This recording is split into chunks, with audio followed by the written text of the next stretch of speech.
అందరు ఏం చేస్తున్నారు, మనం ఏం చేస్తున్నాం, అది మనం చేసే పనికొచ్చే పని ఒకటి కూడా ఉండదు దాంట్లో. ఈరోజైతే మా కాలేజ్లో రాఖీ సెలబ్రేషన్స్ అనమాట. అక్కడే లైవ్లో రాఖీ ప్రిపేర్ చేసి వాళ్ళకి చూపించాలి. సరే 2 పీరియడ్స్ అటెండెన్స్ వచ్చినట్టే కదా, ఎందుకు వదులుకోవాలి అని చెప్పి నేమ్స్ ఇచ్చి క్లాస్ గర్ల్స్ అంతా అయితే వెళ్ళిపోయాం. మేమైతే అస్సలు ప్రిపేర్ అవ్వలేదు, కనీసం పేపర్ కూడా తీసుకెళ్ళలేదు మేము అక్కడికి. ఏం జరుగుతుందిలే, అంతేం ఉండదు కదా, జస్ట్ అలా కొంచెం సేపు తిరిగేసి టైంపాస్ చేసి వచ్చేద్దాం అని అయితే మేము వెళ్ళామన్నమాట.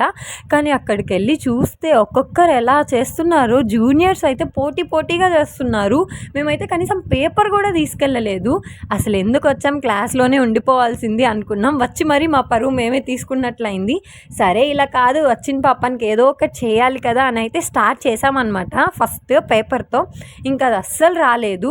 ఇంక ఇది మన వల్ల అయ్యేది కాదు అని చెప్పి అక్కడ ఫ్లవర్స్ ఉంటే కోసుకొని నా ఫ్రెండ్ జడకి గుచ్చుతున్నాను అనమాట. ఇంకా అలా తర్వాత నాకు అర్థమైంది, నాకు అది కూడా సరిగ్గా రాదు అని చెప్పి. చూడండి ఎంత వరస్ట్గా వచ్చిందో.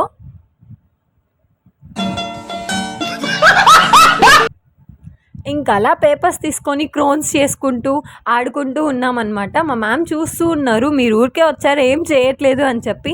ఇంకా ఏం చేయలేం కాబట్టి మేమైతే ఏదో ఒకటి చేయాలని స్టార్ట్ చేసామన్నమాట.